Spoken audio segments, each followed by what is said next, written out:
When we first started RVing, we thought that solar was just about keeping the lights on. But now we travel for months at a time, so it powers our kitchen, our office, our everyday life.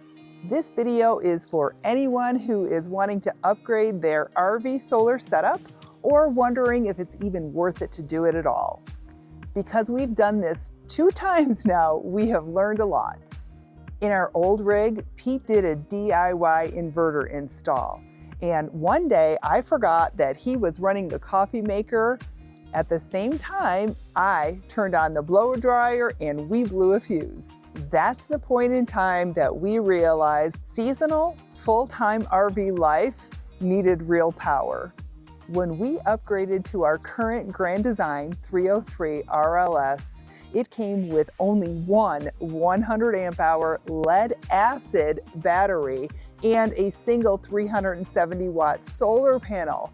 No inverter at all.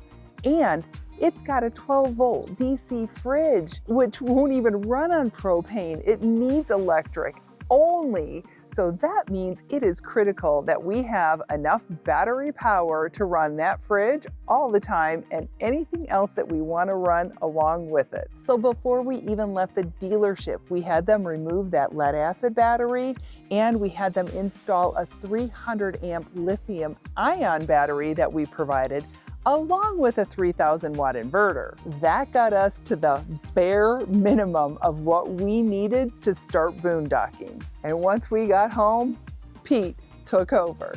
He added an inverter on-off switch, bus bars, a Victron smart shunt, a second solar charger, and 2 more roof-mounted 200 watt solar panels.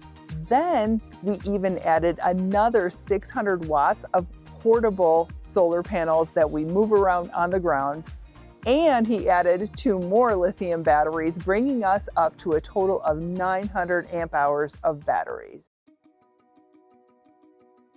This trailer came with a 60 amp converter, which also will charge lithium ion, which is good. This is our solar controller. It's our basically a distribution panel right here. I installed this on-off switch and this bus bar right here, along with this fuse. I also put in the small 300 watt pure sine inverter that powers only one thing, and that's the Starlink. We keep Starlink running all the time, so we don't want to run the main inverter just to power Starlink. Count them, 3 300 amp lithium ion batteries, and they're strapped down. Another bus bar over here. Down in here, I have the Victron shunt. I also installed another solar controller for these other 2 panels out here. This panel, the 200 watt Renogy, has its own solar controller. So I run that line into here, and basically it comes straight down right into the batteries. Right now, you can't see it real well, but we're going in at 35 amps. We're about 97%, so we're only down 25 amps. It's only 10 o'clock in the morning, so we're doing real good for the day. So we have things running inside, and we also have the Starlink on. So if we had everything off, we'd probably be doing 40 amps of charging, which is, great. We're really happy with our system overall. But if we had to do it all over again, we'd probably do things just a little bit differently. We would better understand the limitations between the inverter and the converter. We'd also account for always on power draws, like the cameras and the routers and the Starlink. There were actually 2 things that I kind of messed up when I did this install. We were out one time over in Kofa, and I thought we had like 50% battery left, and then everything died. So we actually had to cut that trip short because we had a Victron shunt that was telling us we had a lot of power left. We knew our batteries were dead. We have a refrigerator that runs only on DC power, so we didn't have the option of using the propane to keep our food cold. So we ended up, instead of troubleshooting on the road and trying to figure everything out, we just went home early, and it took a couple days for me to finally figure out, after scratching my head a little bit, what I had done wrong. The first thing I didn't do that I corrected, but I learned the hard way, was I hooked up the inverter, the small inverter that powers the Starlink.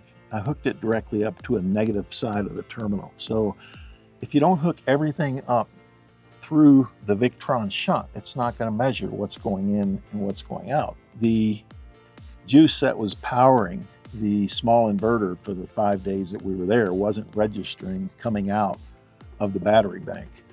So it was kind of like sitting there fat, dumb, and happy. We thought we had tons of battery left, and then next thing you know, everything dies. I don't know how I did that, but I did fix that. All I had to do was run that negative side of the inverter through the shunt instead of going directly to just one of the batteries. So we did fix that, and that's all working properly now. The other thing that I probably should have done, we have now 750 watts of solar on the roof. I'm not putting any more panels up top because that's about all that the wiring can handle coming down from the roof. That's factory installed. I could have run some heavier gauge wire, and I may do that at a different point in time. So I always check. I've got a thermometer here. Like right now we're in full sunlight. This is the weak link here. So it's only 117 degrees. It's not getting too hot, but I don't want to tax that wiring. And I do have a 30 amp circuit breaker. Take your time when you're doing the install. Make sure you have everything wired properly, and then you don't have any issues like that. Now we've got everything kind of running smooth, but you know, a little bit of trial and error. So kind of learn by our mistakes.